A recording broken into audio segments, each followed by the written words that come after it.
Level 1. The Beginner. His name is Ayan Qureshi.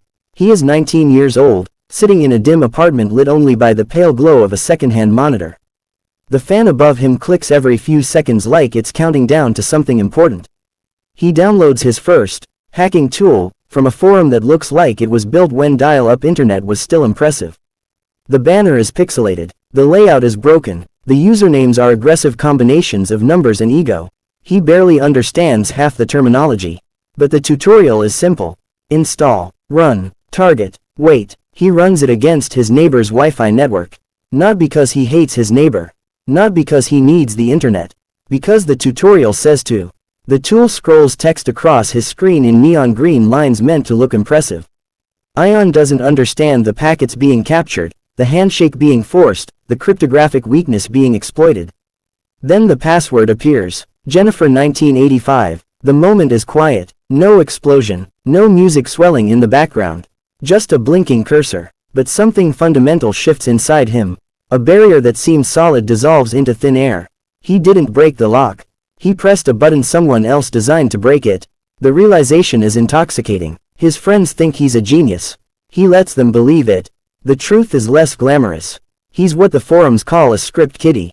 A tourist using tools he didn't build to exploit vulnerabilities he didn't discover. The real hackers, the ones who write exploits from scratch, would laugh at him. But tourism can become residency. Curiosity becomes obsession. The rush isn't about the Wi-Fi. It's about the hidden layer of the world. Ayan begins reading. He learns what packet capture means. He learns about network protocols. He learns about SQL injection, buffer overflows, cross-site scripting. Every new concept reveals 10 more he doesn't understand. The ignorance becomes unbearable, so he decides to fix it. He starts with Python because everyone starts with Python. It feels friendly, forgiving, logical. Then C, because memory manipulation demands understanding memory. Then assembly, where software meets hardware, where power lives. The forums become his university. Anonymous handles teaching anonymous students. Knowledge flows freely, but only to those who prove they deserve it. Ask a lazy question and you're mocked. Ask a thoughtful question and strangers write paragraphs to guide you. Ayan asks better questions over time.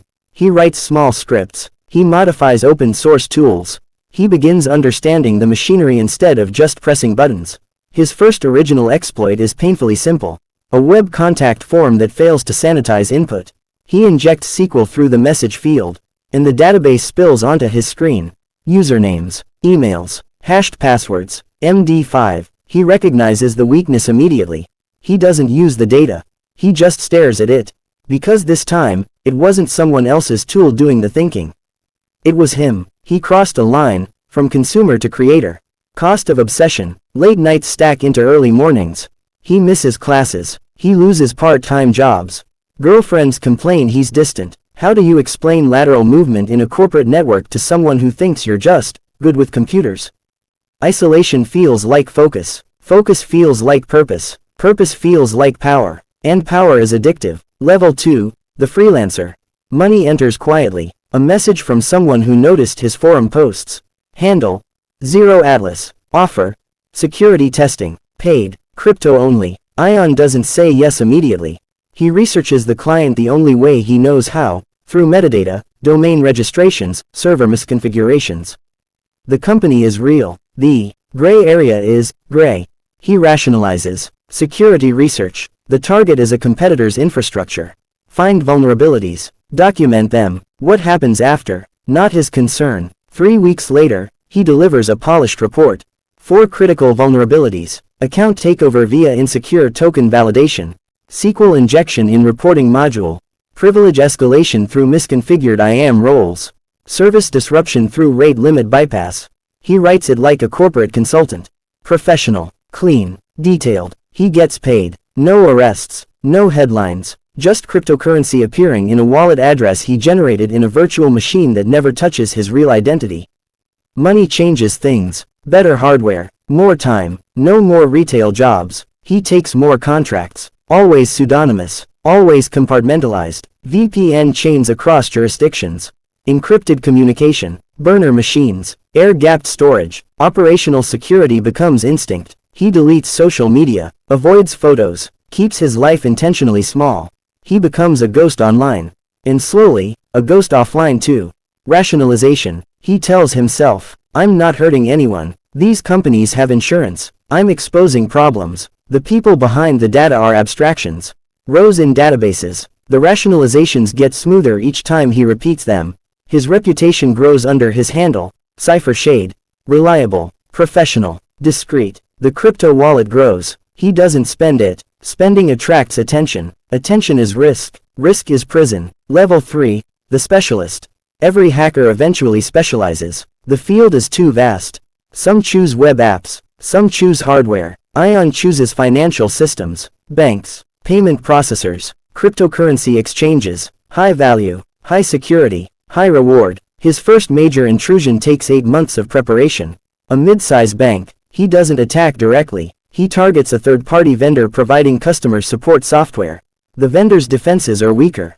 He breaches them first, then pivots. Lateral movement through the bank's network feels like a strategic game. Capture one system, extract credentials, escalate privileges, map the environment carefully. He finds customer data databases, transaction processing servers, cryptocurrency reserve wallets. He extracts nothing, not yet. The reconnaissance itself has value. He sells access to an intermediary. No names exchanged, no questions asked. The payment is life-changing. But he keeps living modestly. Because visible change invites invisible attention.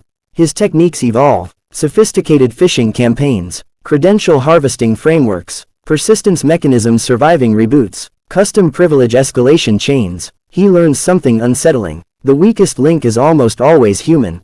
Security teams click phishing emails. Admins reuse passwords. Executives override safeguards for convenience. Technology evolves. Human error does not. Level 4. The organization. Working alone becomes inefficient. He's recruited into a loose network. Not a gang. Not a cartel. Specialists collaborating on specific operations. He handles initial access. Others handle deep reconnaissance, persistence, data exfiltration, monetization. Division of labor increases scale. Targets escalate. Fortune 500 companies, government contractors, critical infrastructure. He doesn't ask what happens after access is sold. But he sees news headlines.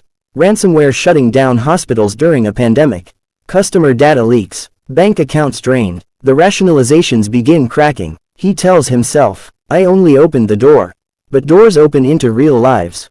Law enforcement arrests collaborators. Indictments unsealed. He studies them like textbooks. How they were caught. Where they slipped. He becomes more paranoid. Assume every contact is an undercover agent. Assume every system is monitored. Assume every success could be the last. Operations become fewer, but larger. The stress becomes constant background noise. He sleeps lightly, always calculating, always anticipating. Level 5, the ghost. The operation that ends everything begins like all others. A financial services firm, predictable vulnerabilities, careful planning, access gained smoothly, data prepared for exfiltration. Then something changes. Honeypot data, too clean, too obvious. A trap layered inside legitimate infrastructure. Law enforcement has been watching the company. Waiting. Ion realizes too late. They're inside a larger net. The team fragments instantly. Communication channels vanish. Emergency protocols activate. He destroys hardware. Burns cryptographic keys. Moves funds through complex chains. Disappears. Days later, arrests are announced. Names he recognizes. Handles he collaborated with. His name is nowhere. He survived. Because he was careful. Or lucky. Or both. But the close call changes him. Not morally. Practically. The risk is no longer worth it. He has enough money. What he doesn't have is peace. Reinvention. He chooses a new country. A new identity. Not fake. Just legally reconstructed. He studies legitimately. Earns certifications. Builds a consulting profile. Creates companies. Builds references. Slowly transitions into legal cybersecurity. Now he attacks systems with contracts. With permission. With lawyers. The work is similar. The adrenaline is muted, but the intellectual challenge remains. He advises companies. Patch regularly. Assume breach. Train your employees. He protects systems from people exactly like he used to be.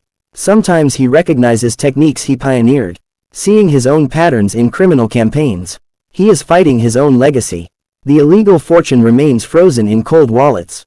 Too dangerous to move. Maybe someday blockchain tracing becomes impossible. Maybe someday it becomes perfect. Either way, he doesn't depend on it. The money was never the true addiction. The puzzle was. The challenge was. The proof of capability was. The weight of memory. Some nights he thinks about. The hospital systems encrypted. The patients affected. The small business accounts drained. He cannot undo damage. Guilt doesn't reverse breaches. Redemption isn't dramatic. It's incremental. He simply chooses not to create new harm. He sleeps better now. Travels without